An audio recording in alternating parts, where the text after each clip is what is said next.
Welcome back to the Grand Solar Minimum channel. Today is April 11th, 2018. Take a look at our solar conditions right now here at SPACEWEATHER.com. Our solar wind speed is sitting at a 523.8 kilometers per second with a density of 6.1. Taking a look at our sun today, there are no sunspots to speak of.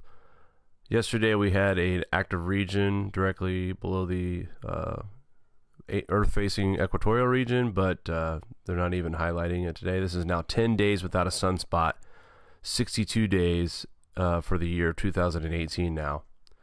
And taking a look at our KP indices, we had a G1 class geomagnetic storm earlier today. However, the KP indice has fallen to 1. And we need 5 to be at storm conditions. So it was just a minor brush of the magnetic field, nothing major or anything like that. And we are all clear right now as far as geomagnetic activity is concerned. Looking at the SDO, we see our coronal hole that is turning away from Earth. Looking back at the sun, we see a little weakness across the middle of the equatorial region, but nothing to speak of at this moment as we take a look at the motion of the SDO here. And I'll just go ahead and point out there is that little active region that I was speaking of yesterday. Developed, tried to become a sunspot, and it just kind of fizzled out as it turned away from Earth. So all clear on that as well. And we'll take a look at our TSI readings today. April 3rd anyway, our TSI is sitting at a 1360.67, so it is a little bit down today than from yesterday's reading it on the 2nd, which was like 1360.7. So slightly going down just a little bit after a few days of some gains.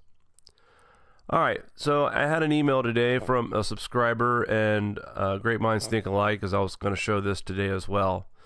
But it's talking about temperatures dropping off here. Array of data shows atmospheric temperatures in free fall, ocean surfaces cooling off as well. First, we note the middle troposphere, 7,500 meters, measured by NASA, has seen a recently sharp cooling off. Has seen a recently sharp cooling off since the start of April. And here we see the comparisons of the chart. I'll leave the link in the description to this. This chart right here, the daily mean temperature about 7,500 meters altitude, middle troposphere 400 MB. Here we see that the temperatures have dived and the pink curve reached a near 17 low for this time of the year. An enlargement shows a comparison to last year, April 9th, 2017. So take a look at where we are, where the square is right here, and I'll go ahead and that's a pretty big contrast as far as how much cooler we are from last year. That's quite a bit of a dip. And you can see here throughout the month, we have been lower, obviously, than last year's April. So interesting to see this highlighted as well. Moving on. Also, the global 2-meter surface temperature showing a strong downward trend here as well. Should these cold temperatures persist, April 2018 could fall below the zero anomaly line for the first time since 2012. Foremost with the UAH satellite data. The following UAH chart shows lower tropospheric temperatures, 1500, continuing the decline after a warm peak that caused a natural El Nino phenomenon. And here they're pointing out again something I like to follow over at royspencer.com, and this is where they're referring to the trend in cooling right now. So interesting to see them talk about this global anomaly fall at 0 or below for the month of April based on their data here. And they also have more information on cooling. The following chart shows El Nino Southern Oscillation plot, i.e. the ocean surface temperature anomaly of the western equatorial Pacific region since July of 2016. The ENSO indicates more cooling ahead. This is important, folks. The Southern Oscillation Index is an indicator for the development of easterly trade winds at the equatorial Pacific and thus tells us what's ahead for the ENSO. Recall that the ENSO has a powerful impact on global surface temperatures. SOI values over 7 indicates a La Nina conditions 2 months ahead, while an SOI under 7 points El Nino conditions. Currently, the following chart shows SOI is at a 13.7, which means global cooling La Nina should continue on for 2 months from now, and thus means cooler satellite measurements showing up 6 months later. This article is on notrickzone.com. I encourage everyone to read this, share this. This is some pretty stunning data that we're looking at right now, and just going with the North Atlantic anomaly that I just recently started watching. So Starman pointed me out to a couple new things, and now I see this article here today. Very interesting, very convincing as well. Cosmic rays linked to increased mortality. The intensity of secondary cosmic rays reaching Earth is significantly correlated with mortality rates in the city of Sao Paulo, Brazil. That's according to researchers in Brazil and the U.S. Looking at data over the past 60 years, the team found that the mortality rates for all diseases they identified were slightly yet significantly greater during periods of diminished solar activity when cosmic rays are more intense. So this makes me think about Sasha Dobler and his work that he does with the ebook that he had talking about the Black Plague. This here is also correlating epidemic diseases and cosmic ray intensification also with these deaths as well. So there might be a stronger correlation than what we once thought to begin with. Cosmic rays consist of charged subatomic particles, mostly protons, but also helium nuclei and other particles, traveling near the speed of light with energies upward of 1 MeV originally mainly in the remnants of supernova in our cosmic neighborhood. They collide with gas molecules in our temperature, generating a cascade of secondary rays that can penetrate materials, including the human body. And we've seen studies where a lot of people believe that cosmic rays penetrate the Earth's atmosphere into the core, heating things up and getting these volcanoes fired up. Again, we'll leave the link in the description. Environmentalresearchweb.org, very useful website. There's a few other articles. It looks like they kind of stay on topic here. Arctic ice depends on half a degree of heat. What's going on with carbon tetrachloride. So interesting website. I encourage everyone to take a look at it. Yeah, I'd like that. Who are you talking to? It's Jake from State Farm. Sounds like a really good deal. Jake from State Farm at 3 in the morning? Who is this? It's Jake from So, Jake at State Farm. Jake from State Farm. Here is a report. State Farm reports hundreds of hail claims. State Farm Insurance has reported about 320 auto claims, 430 homeowners claims resulting from Saturday's hailstorm in Idaho Falls. It was a significant event, says State Farm spokesman Jake. Just kidding. Brody Hurtado. He also said that the company is in the process of planning to open special claim sites in the area where those insurance policies through the company can file and document claims. You can schedule an appointment and have them work on the claims right there. Being in the industry of insurance and damage restoration, these are significant. They're going to start to get a lot more claims. We're going to see the numbers go up. Premiums will go up. I remember back in the year of 2011 in October, Middle Tennessee had a really bad hailstorm, and I was actually an insurance specialist working down there helping people get their roofs fixed, and the claims caused a increase in premiums the following year. So it'll be interesting to see as we just now get into the severe type part of the year with weather. It'll be interesting to see if premiums go sky high by next year this time, or do we start to see the increase now? But like I said here, 320 auto claims and 430 homeowner claims in Idaho Falls. And that was just as of the time that they printed this report, which was yesterday at 4:57 p.m. I'm sure that number's gone up. Take a look at grapefruit down in the latest Florida forecast. The latest forecast by the U.S. Department of Agriculture has a Florida orange production holding steady with slight decrease in grapefruit production. The USDA March report estimates that Florida orange production for 2017-18 remains at 45 in boxes, a 35% decrease over last season and the lowest crop size in more than 75 years. Wow, that's pretty incredible. Already the beginning of the season, and they are calling this one the worst crop size in the last 75 years. We'll leave the description for this as well. The fruitnet, or I'm sorry, fruitnet.com. Get that out. And I got a couple articles about New Zealand here. This is the Prime Minister, and she's on the defensive right now because they're facing criticism for an oil ban for offshore drilling exploration. She was flanked, the Prime Minister was flanked by Climate Change Minister James Shaw, Energy and Resources Minister Megan Woods, and Recreational Development Minister Shane Jones at her press conference. Transitions have to start somewhere, she said. If the government waited too long, it would lead to an abrupt shock in the future. She had experience in such shock in the 1980s and did not want to witness it again. Shaw said his Green Party had been building up to this moment for years, if not decades. Today we have drawn a line he described as a huge economic opportunity and said there would be no immediate impact on jobs. As we move forward towards a fossil fuel free future, we will move together. You know, reading this article, you know, I'm all for a cleaner atmosphere, you know, less pollution. It's good to see us get away from fossil fuels. I do believe we can find other energy sources that's effective. However, I really feel like here's another example of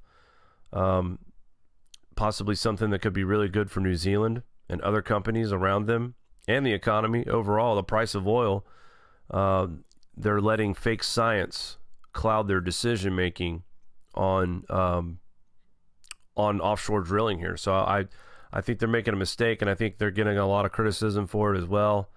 And we'll just have to keep our eye on that, see if they really continue to do that.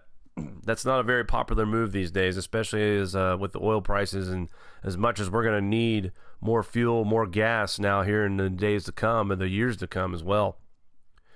And also out of New Zealand, blanket of hail brings school children out to play in Northland. Now, bear with me on this story real quick. Up to 200 lightning strikes in Northland brought heavy hailstorm that sent students of a primary school racing outside to have fun in their version of snow.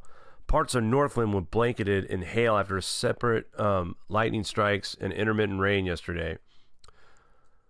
Northlanders would have respite the southerly chill. The daytime temperatures would be 19 Celsius, around the mid-teens at night. Parts of the area were blanketed with heavy blankets of hail. This is not snow.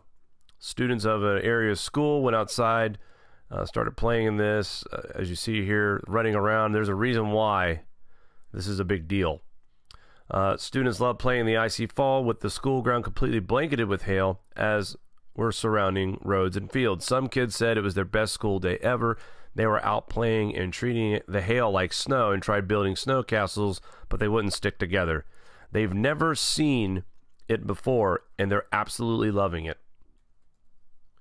So this kind of weather, the hail, the way it fell, it says it happened while kids were in classes. It was lasting for 15 minutes. It took a bit of time for this to melt as well. 24,000 lightning strikes nationwide, by the way, with this storm, but 100 to 200 in the area where we're talking about right here in the Northland. 15 millimeters of rain with gusts of 110 kilometers per hour were possible in parts of Northland headed into the weekend as a front moved away. So interesting weather here in New Zealand. And while we're in New Zealand, go ahead and update everyone. I just saw, actually, when we were talking about the ban on onshore drilling, it says here at the top, here's an update. A total of 44,000 homes are still without power. Now, the story that I was getting ready to go into had described it as still 200,000 without electricity. That was as of last night. New Zealand's largest city was hit by a powerful storm Tuesday, April 10th, with wind gusts up to 93 miles an hour across central Auckland, peaking at 132 miles an hour. At the height of the storm, unprecedented 200,000 homes and businesses were left without power. On Wednesday morning, some 120,000 properties were still without power and 80,000 by the end of the day. Some, however, may be without electricity for days. We got a message from one of our subscribers who is from that area. They're a little worried about the grid situation. More than 60 Vodafone cell sites were damaged in Auckland and are being replaced to make it easier for the residents. Spark has opened up a free Wi-Fi network for the city. So that's good to hear that they're pulling their resources together, and that way people can stay connected and let loved ones know everything's okay. Also, check that out on the Watchers, guys. Deadly landslide hits Nakatatsu City, Japan. A massive landslide hit the mountains of an area city in Japan on April 11th, leaving 1 person dead and 5 missing.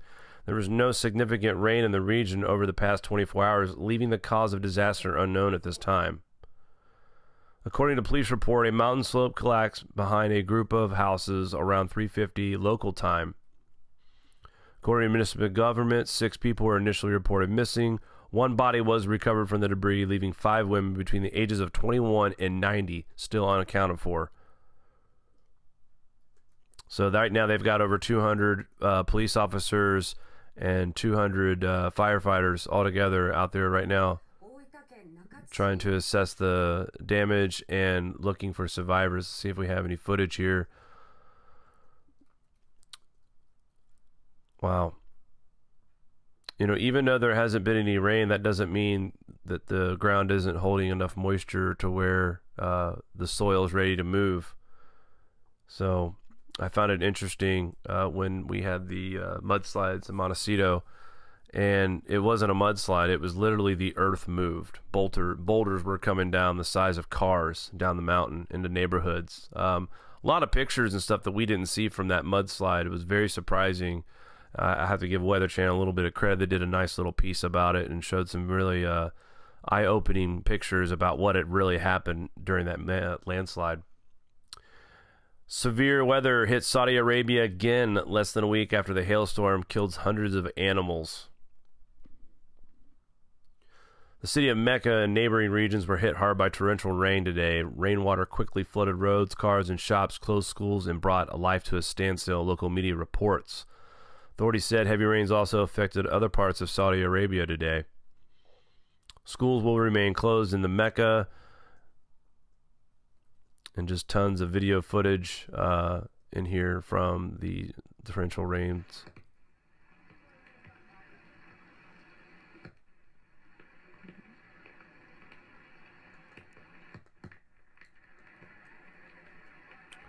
The storm comes less than a week after a rare golf ball sized hail left hundreds of sheep and lambs dead in the middle of the desert. Unfortunately, here's a picture of one of the sheep that had been injured during this hailstorm. So thanks again to the watchers for staying up on your reporting and keeping us in tune on what's going on around the world. And also, I want to invite everybody to take a look at the watchers. He does a weekly volcano report, and I advise everybody who is following earthquakes and volcanoes, this is a very good published report on the earthquakes, on new activity, new unrest. Ambe Vanuatu is mentioned in here as well. He put an article on his website today as well. But very, very good information, very accurate, good stats about the volcanoes and what's happening, population, stuff like that. So I definitely recommend folks to go check it out. So with that being said, before I go to the weather report, Mari, how are we doing today?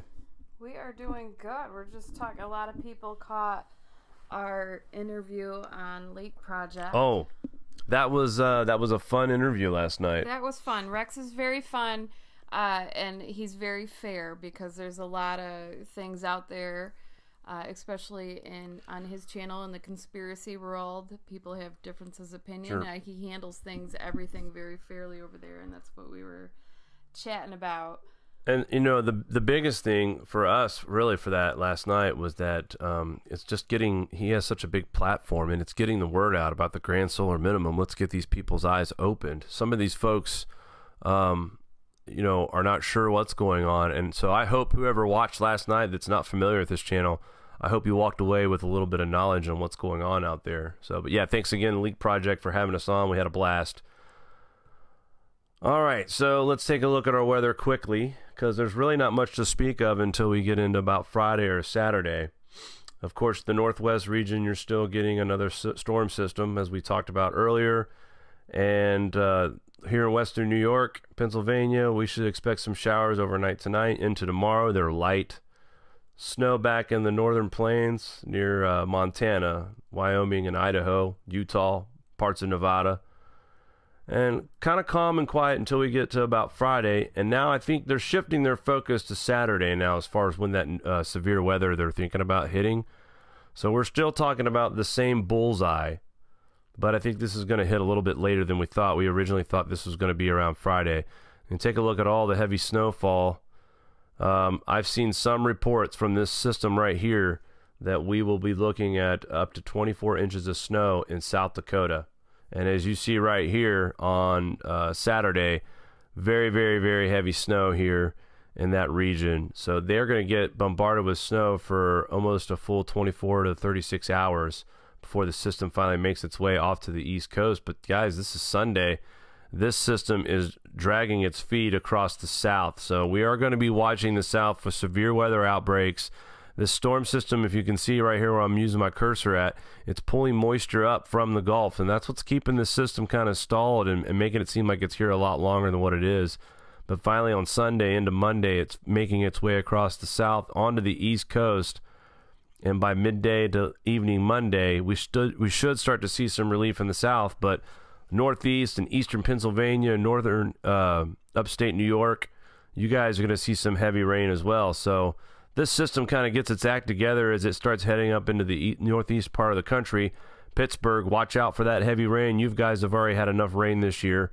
So a lot of areas that don't need heavy rain is going to be getting heavy rain this weekend into early part of next week. And on the backside, yes, after the warm temperatures this weekend here in the northeast, we will be cold enough again for snow on Tuesday of next week. Our next system forms up in Canada and looks like it's going to stay in Canada as far as the snowfall goes.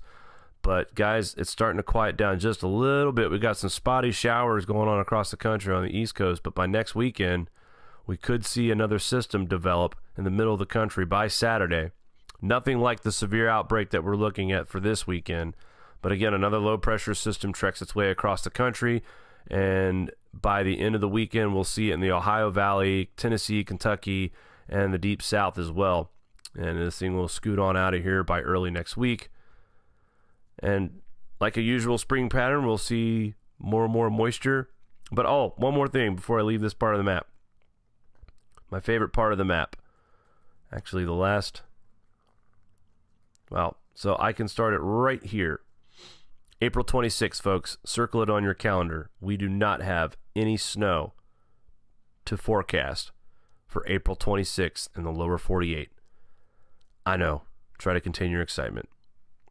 So hopefully this is a sign. Now, I don't know if temperatures are all that great right now. I keep seeing a lot of things in a lot of the groups that I'm involved with about grand solar minimum, and I see a lot of conflicting information that we're going to see temps stay pretty cool. We're going to get this brief warm up this weekend, and then right back into the cooler temperatures by early next week before we get another warm up. And you could see that trough coming across the country on the nighttime lows as it gets colder. It moves across the east into the northeast. Finally, by the 20th, we start to see a little bit more normal, like spring-like temperatures in the daytime and the nighttime.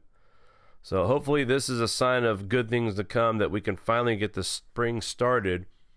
And hopefully you out there who have gardens that you can't wait to get to, hopefully you guys get some nice days here in the coming future. But the intensity of these storm systems, of course, it's early, but right now, oh, yeah, I guess that would help, huh? Everybody can see the bottom. I guess I wasn't showing much love for my southern folks out there. Sorry about that, guys. Definitely getting hot in the south, so nothing to worry about with that. I don't think there's anything else that I wanted to go over tonight, Mari. Would you want to add anything before we sign off for tonight? No, I think we'll have a chat. Well, we have Radical Gardener on Friday, I believe, still, and Henrik is going to be on next Friday, so I'm excited to have conversations with those people to bring new ideas about some of the challenges we're going to be facing with all the wild weather and cold affecting our food supply, essentially. Yeah, I think we want to try to start a community thing where we get someone from the community, or even if they're not in the YouTube community, we'd still like to try to get a guest on every week and talk about what everybody else is doing, because there is no one way. There's not a book out there that says this is the way to do it. Everybody's got their own methods and ideas as well. I think that night we'll also cover, Mari found a really good way to store a year's worth of food for under $300. So that's something that we'll talk about as well on Friday. We should do that on Friday. Yep, I agree. All right, guys, thanks for tuning in. We will be back tomorrow night, 7:30 Eastern Time. Please like and share. We'll talk soon.